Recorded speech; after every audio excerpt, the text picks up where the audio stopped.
Welcome back to the Fuse Show, everybody. My name is Jim. I'm the co-founder of Xfusion.io and the co-host of the Fuse Show. I'm excited to be joined today by my guest, Sabari Raja. She is the co-founder of fast-growing edtech company Nepris. Nepris is a cloud-based platform connecting industry and education to inspire students through real-world connections and career exposure. She has worked in education technology for 18 years, leading product and content strategies, business development, publisher relations, and emerging market growth strategies. Welcome to the show. Thank you, Jim. Really appreciate the opportunity. So let's jump right into this. I'm going to maybe throw you off a little bit, and we're going to come back to Nepris, but I learned that you grew up on a coconut farm in the south of India. Yes. This may be a shock to you, but you're my first guest that has grown up on a coconut farm in the south of India. on any kind of farm or just a coconut farm? Well, I don't know. We'll probably be more specific, but I think that's a beautiful story, and I would love to know more about your transition from growing up in what sounds like a very non-tech world to where you are now. Yeah, absolutely. I'd say, how much time do you have to hear my whole life story here? I would love to hear it. My parents still live on the farm. My entire family and extended family, everybody comes from the farming community, and generations after generations of agriculture. So traditionally, growing up in that environment. But one thing was, both my parents, like my mom and dad, were very particular that we get a very good education. They put education, they gave education a lot of importance, even though neither of them had a college degree. They grew up in a different environment too. So given that where we were, as far as your eyes can see, it's all coconut trees. We wake up to noises of peacocks. It's a very different world, and it's a beautiful place, and I'd love to go back there when I retire. But it was very different growing up there because our exposure was very limited.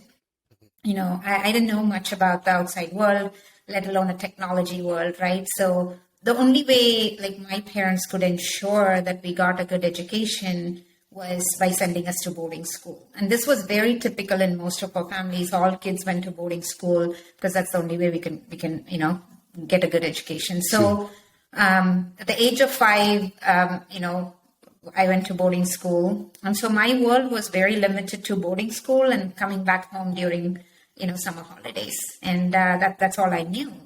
So when we talk about, as we were getting into high school and we want to talk about what do I want to do next? And we also grew up in a culture where educational success means you have to become an engineer or a doctor, and that's what my parents knew as well. I really didn't have an opportunity to explore career passions and what I'm good at and how can I really, turn my passion into work. A lot of kids don't have that opportunity, and coming from my background, I didn't have that opportunity either. But I'm grateful at least they pushed towards good education, always, even though we grew up in an environment where, within my families at that time, a lot of girls weren't really career focused, but my parents, for some reason, were very adamant about making sure we were getting a good education and we're going to come up and end up in a good career. So engineering or medicine was the thing, and I had an uncle who was sort of the outlier, in all of our families. He was a very successful entrepreneur in the Silicon Valley of India, which is Bangalore. Okay.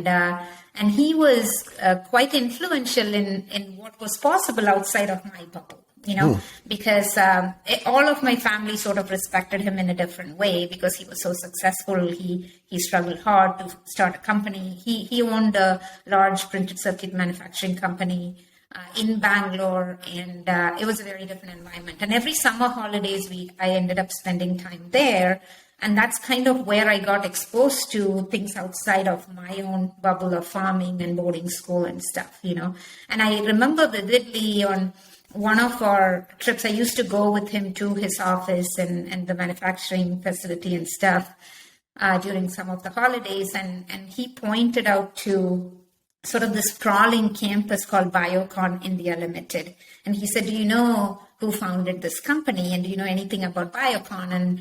And obviously I didn't. I was in early high school. And he said this was founded by a woman. Her name is Kiran Mazumdar Shah. She's the first Indian Muslim woman to start, or the very first multinational biotechnology company in India. So to me, if I look back at what are those moments that really change your perspective and make you aspire for something different, I always kind of pin it back to that moment, because at that point, to me, it was like, she's a woman coming from a very different environment, being so successful and starting innovating in an industry that was not, there were not many women in it at that point.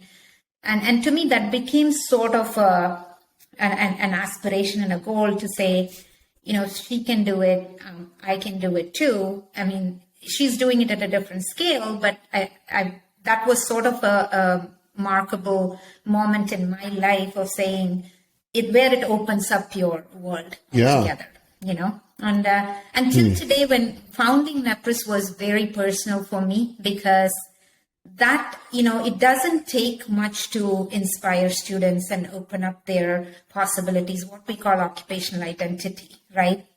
So your occupational identity is very tied to your socio-economic status, your community, and your environment. And that was the same for me. My occupational identity was very limited. But for me, when I saw these possibilities of role models and people who look like me, who I can relate to and say, she's a woman, she's coming from this kind of a family, she's never started a company before, she's able to accomplish these kind of things, then it makes you believe that it's totally possible for me to do it as well. And that's what we call that moment of discovery, right? And Nepris was founded with the mission to bring those kind of moments of discovery to every student, no matter where they are or who they are, right? You know what it reminds me of is, I'm going to butcher the name. Is it Roger Bannister, the first person to break the 5-minute mile barrier? So for years and years and years, nobody could break that barrier. And then this one person did that. And after that, it became nothing to break that because the door was open. So I feel like it's very much like that, where, you're setting up this environment where, kids are being inspired on, or even opening their eyes to what is possible that they may not have thought was before. That's really great. That's remarkable. Yeah. Well, let's go into Nepris a little bit. So tell me more. You've hinted at what you all do, but let's go backwards a notch and paint the picture of what Nepris does, the audience that it serves. And I'd also love to hear the genesis story as well. Yeah, no, absolutely. The genesis is very much tied to what we do. So I'll start there. Mm-hmm. Now, I've always been in the education technology industry. I used to work for Texas Instruments and their education group. At that time, I was very involved with a lot of STEM education groups around the country. That was something I was passionate about. I did outside of work and had opportunities to do within my work environment as well.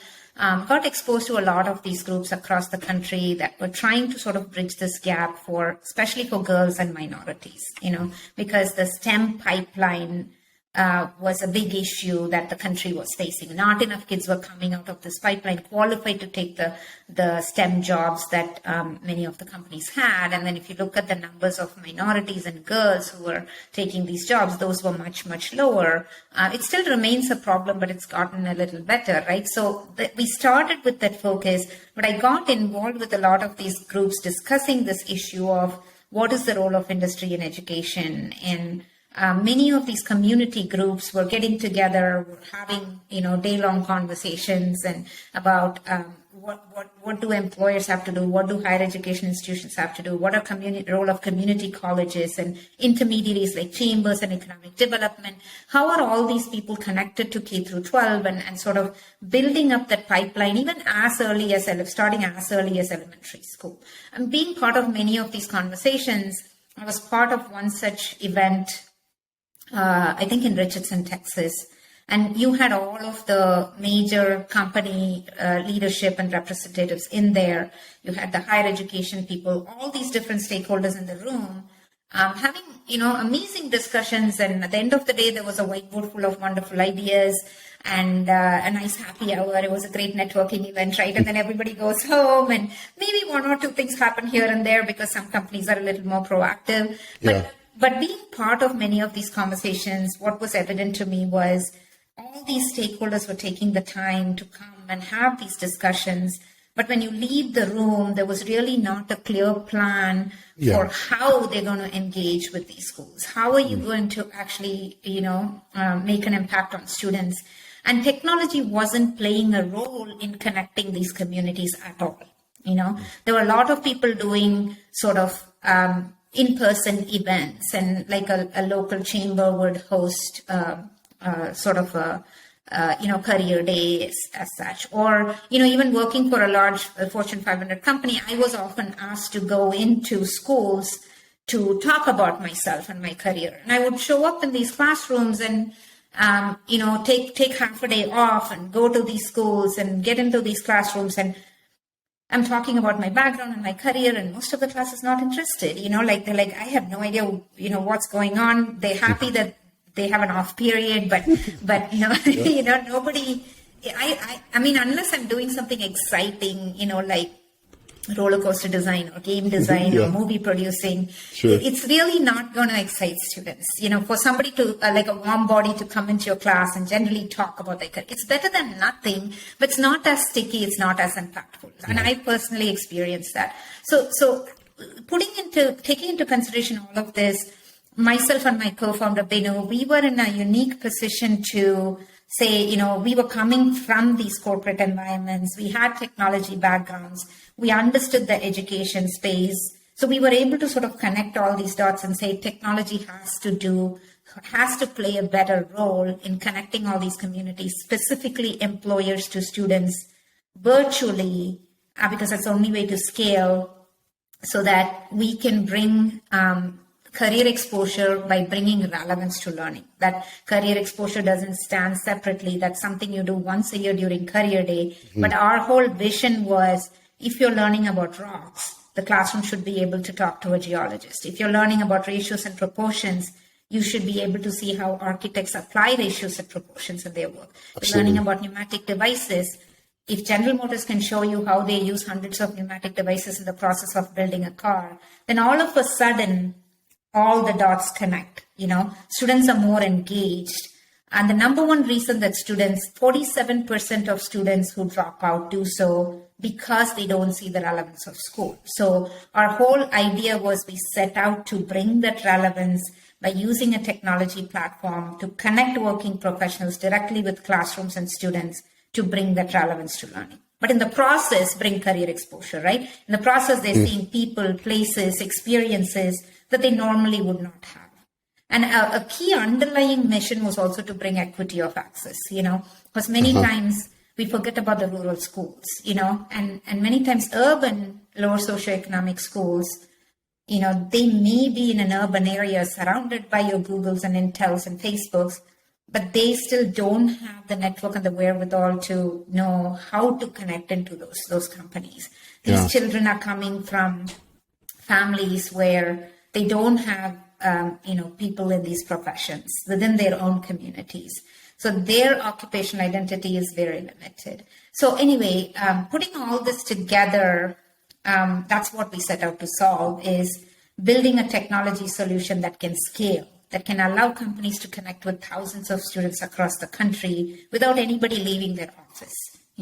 At the same time, bringing equity of access. You can be in Goose Creek, Texas, or you can be in San Francisco, California. You all have the exact same access to people across the country. So that's basically what we do. And we've to date connected over, 1.2 million students to professionals across the country and across the world even. There are thousands of companies represented in the platform. We're sort of equally helping companies meet their corporate social responsibility goals. We're helping provide an employee engagement platform so they can be directly involved in the community while building their brand and supporting the development of the future workforce. That's amazing. Congrats to you all for doing that. That's just absolutely incredible. So what is the revenue model? How do you earn revenue through this process? Yeah. So we do have a free version that most of the individual teachers can sign up and participate. It's a limited free version, but they can still get a feel for the entire platform. But then we are working directly with school districts, even sometimes County Office of Education or Department of Education, in order to actually implement site licenses. So like a school district might come to us and say, hey, we want to implement this for all of our middle schools and high schools, and that may be like 10 campuses. So the site license can vary depending on the total student enrollment within the school. So we price it accordingly. It's a few $1,000s per site. So if you think about it, a field trip actually, if they do an in-person field trip, that costs more than a 1-year site license. Interesting. For schools. So it's very economical while bringing that equity of access to every classroom. Yeah. So we are selling site licenses to school districts.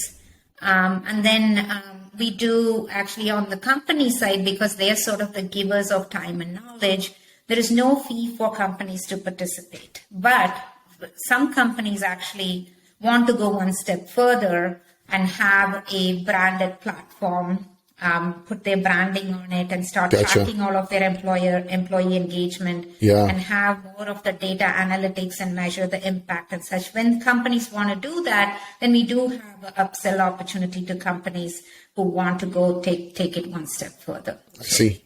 That's great. So what is the current biggest challenge that you all face at Nepris?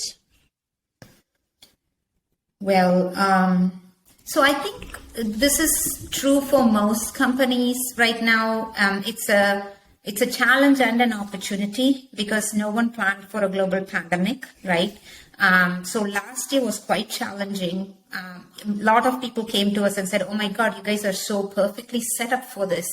It's you're a virtual platform," and we're like, "Absolutely right." But we're a virtual platform where we were connecting professionals into classrooms, and the teacher was the decision maker and the connector, and the teacher was always in the middle. But now, instead of making that one connection into that one classroom, we are now, these 25 students are all remote learners and they're all learning from their homes. So we had to, even though we had most of the core functionality to be a effective virtual company, we had to adapt to support remote learners. And that was a big challenge. It still remains a challenge, but we've sort of crossed most of the biggest hurdles. This year, it's sort of a slightly different challenge because we're like, okay, we are so fully set up to support remote learners. If your classroom is virtual, great. If your classroom is in person, great. We've handled all these different scenarios. And then this school year comes along and everyone was ready to go all the way into in-person schools. But then again, COVID has different variants and it's not going away. Now there's a lot more uncertainty with many schools because half of the classrooms are virtual, half are in person. Nobody knows exactly what's going on in case the minute there is a positive COVID case in the school, for 10 days they go virtual and it's part synchronous, part asynchronous, and it's so fluid at this point. We are already set up to handle these different things, but for the school districts, that is a big challenge. And what happens at that point is then they're not able to focus on the things that are innovative and that they want to do normally because they are, firefighting on a daily basis. So figuring out what to do on a daily basis. Sure. So that's kind of our biggest challenge right now. So it all comes up into, because of the nature of our platform and the need for career readiness and the need for bringing equity, and virtual has become norm. Because of all this, that's the opportunity. We are getting bigger and bigger opportunities to work at the state level, at the county office level, helping states and regions bring employer engagement directly. This is the opportunity. The challenge comes after somebody has made a decision to implement, in actually bringing that engagement at the teacher level and the classroom level, because they're all fighting different battles at this point. What do I do on a day-to-day basis of, are my kids coming into classroom? Are they going to be virtual? Nobody knows, So chaotic. Yeah, absolutely. I want to shift gears a little bit and talk about your fundraising experience. You had quite an interesting experience, and one with a lot of tenacity, which is very cool to hear. But I want you to share, if you would, a little bit about that experience. I guess first, why you decided to raise. And most of the guests that we speak with are funded founders, but I also really respect people that bootstrap as well. So I'm curious how you came to that decision and then what that process was like for you. Yeah, absolutely. Looking back, if somebody can bootstrap their entire, process of building and scaling, more power to them, right? But when we founded the company, myself and Binu, who's the co-founder, we left our, well-paying jobs and put our sweat equity into it. So it took us almost a year to sort of get into a product that we can actually, sell into schools. And it took many more years before we could gain that revenue traction. So initially, when you're building a technology product and you want to get to product market fit, until you can get to enough revenue, it can't just be me and Binu building product. We had to hire people to support. We still had to, within the first 8 months, there were over 1,000 teachers in the platform trying to use it. We had a 10 school district pilot. We can't be building and supporting and doing all these things. It's revenue comes later, but traction came before revenue for us. Okay. And it took us at least 3 to 4 years to figure out a full-fledged revenue model that can help us sort of be self-sufficient. But until then, we needed that external funding to keep building and keep hiring and keep supporting our customers that were already coming in, right? So yeah, that makes sense. It reminds me of the ups and downs of companies. Like if you look at a company's journey in the micro, you might see a big dip down and then there's a dip up and so on. Right. And then it kind of over time smooths out, right? But it's like, right. You've been at this for a while, since 2013, right? Mm-hmm. So how do you personally handle the dips, right? When you're in those moments, whether that's early stage or even, more recently, where you're just feeling down, discouraged, like how do you propel yourself forward? Because I think those that play the long game have the best chance of winning, but it's hard. Correct. Exactly. It's hard to play that game. That's hard because a lot of people don't talk about the impact to your personal lives as well.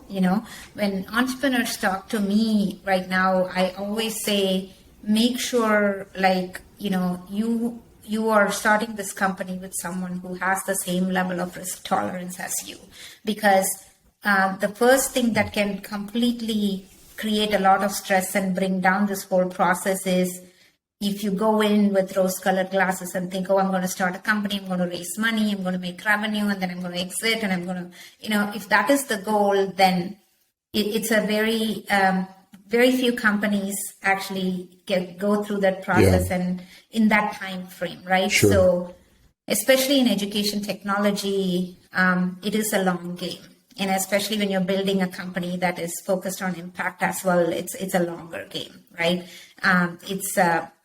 So for us, for me and Binu, we had those difficult conversations upfront saying, how long can we go without taking a salary, and how lean can we be in order to build this company? And I had the same conversation with my husband as well. I said, okay, both of us have well-paying jobs, and we didn't start this company in our early 20s. I had 2 kids. My co-founder had 2 kids.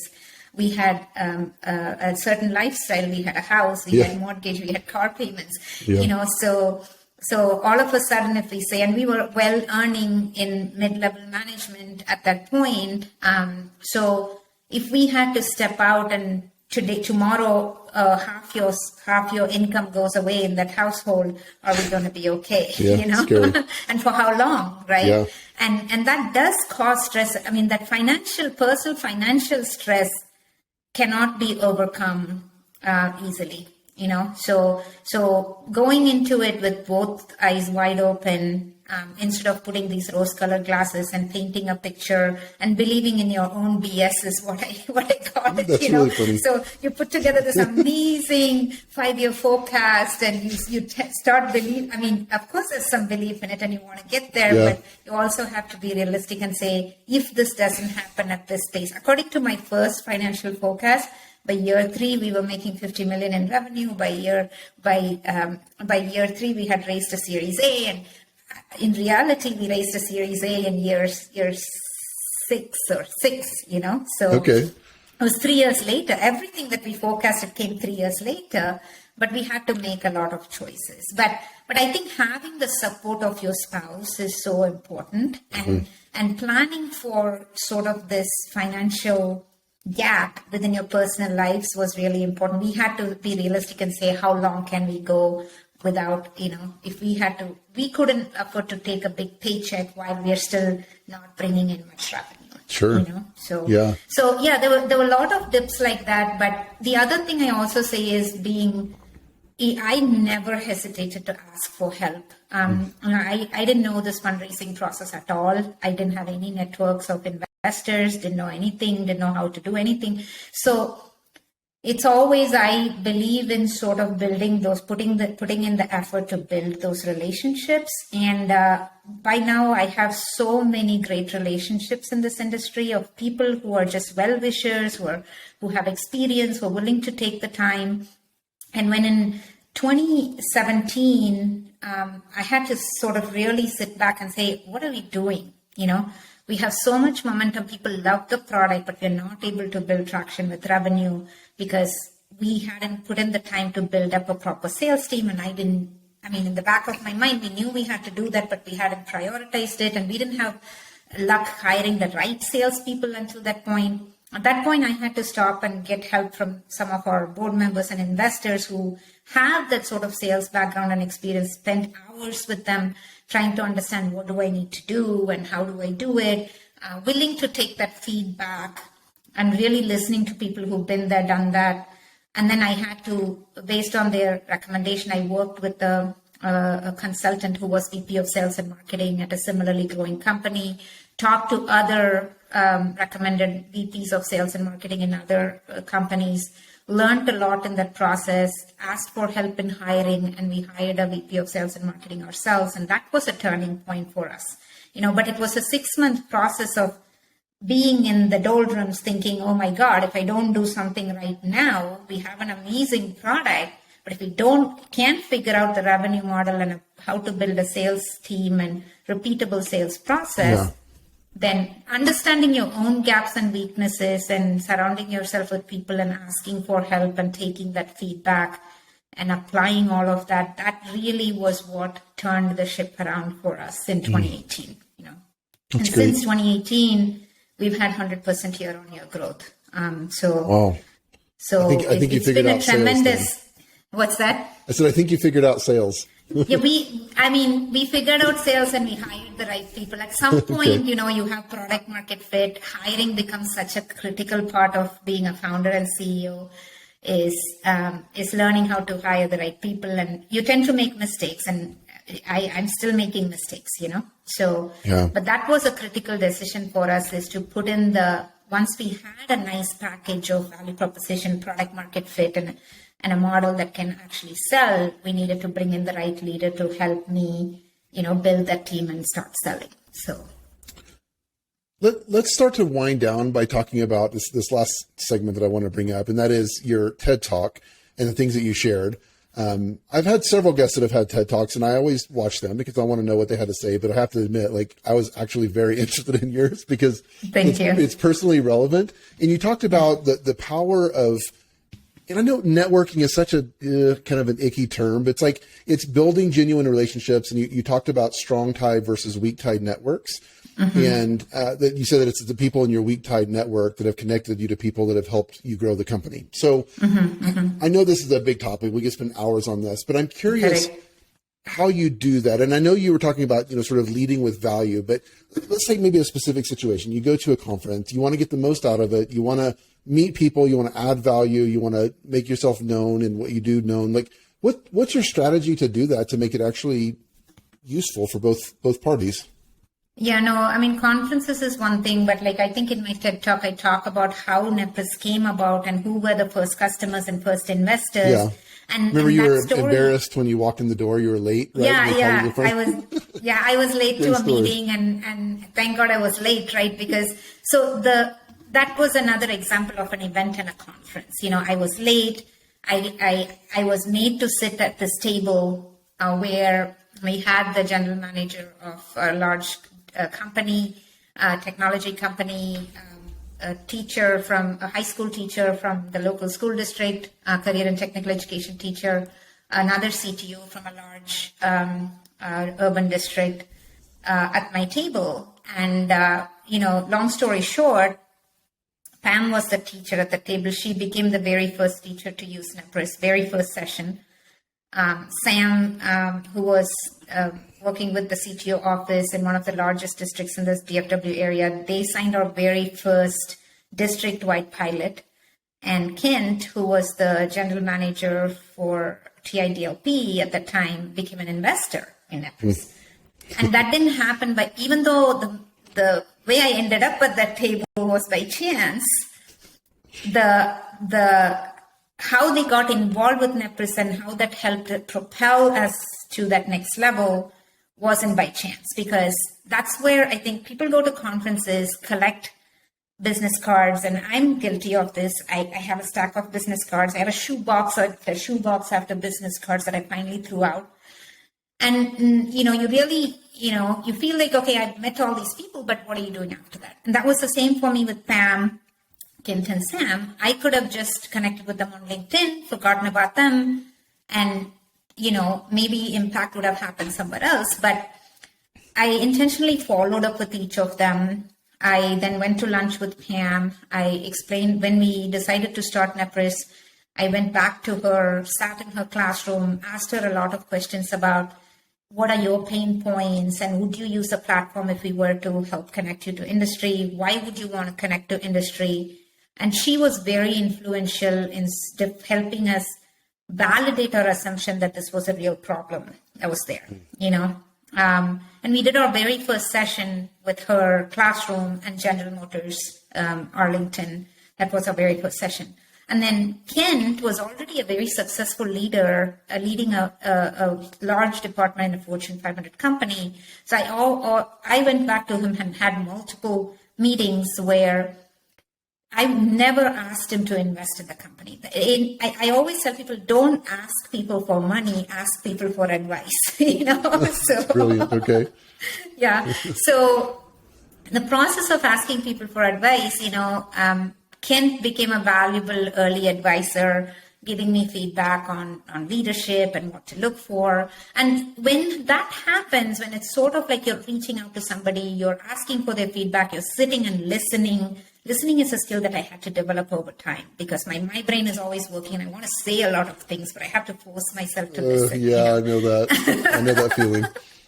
Yeah. So listen, and in that process, you tend to build stronger relationships with your weak ties, like Kent and Pam and Sam were my weak ties. I just met them at an event and I could have very well just brushed it off and never followed up.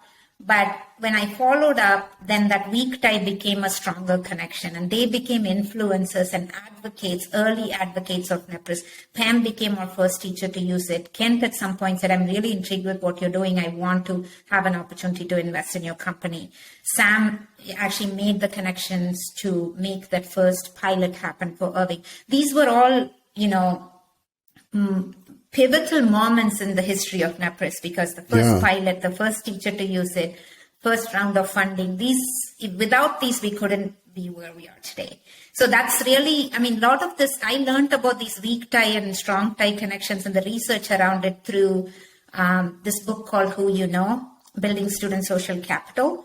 It was written by Julia Freeland Fisher from the Christensen Institute. And I know Julia really well. Julia interviewed us for 5 years while she was doing research around this. And her thesis around helping students build social capital is based on this, decades old research of how do weak ties matter and how do strong ties matter. And how this relates to what we do is we often tend to talk about mentorship, creating those stronger ties with few people, right? But our belief in what we do at Nepris is that we want to create a lot more weak ties that could eventually become stronger ties. Sure. But these weak ties, having hundreds of these weak ties can actually lead you to more opportunities. Your strong ties are really important too. I have some great mentors. My spouse is a strong tie. My co-founder is a strong tie. Without these people, this is my support network. Yeah. But my weaker ties are the ones like the Sam and the Pam and the Kent are the ones who connected me to opportunities. Yeah. So good. All right, last question. I know you got to go. So do you apply a similar strategy for client acquisition, building relationships with prospective clients? And if so, how does that work? Absolutely. None of our sales team actually sells. I hate going into a car dealership exactly because right away it's like sell. Yeah. And the culture of a company, and this is true for most education companies, because of what we do, first customers want to see that you're passionate about the work that you're doing. And we're fortunate because of the work that we do, our entire team, the way they communicate, that passion just comes out right away, and it creates an immediate connection. We're talking about impact. We're talking about stories of how students have succeeded and it immediately creates that bond, as opposed to you go into a sales mode and sell. So our whole team, it's all about building relationships, even in the selling process. So the relationships are most important than actually selling. And the relationship leads to the sale eventually, but we never get into a hard selling mode. It's always about, when we meet customers, first our sales team is asking about, hey, what are your strategic goals? What are your plans? Where can we help you? And how can we help you? Before getting into this hard selling mode, that definitely creates more lasting connections with our customers. Well, that makes sense. Yeah. It's just a better way to treat people as well. People appreciate that. Well, this has been fun. I could talk to you for much longer than we did, but I know you have a hard stop. So thank you so much for sharing the wisdom and experience that you did. I'll be linking to your LinkedIn, and also Nepris is Nepris, Nepris.com. We'll have that there as well. What's the best way for people to reach out if they're interested in learning more? Yeah, if you go to Nepris.com, there's a live chat functionality. Perfect. Or you can email support@Nepris.com. Especially if you're industry professionals and want to connect with classrooms and sort of inspire that next generation, I welcome people to come to Nepris and try it out. Great. Well, thanks so much for your time. I really appreciate having you. Thank you, Jim. Really cheers. appreciate it. Thank you.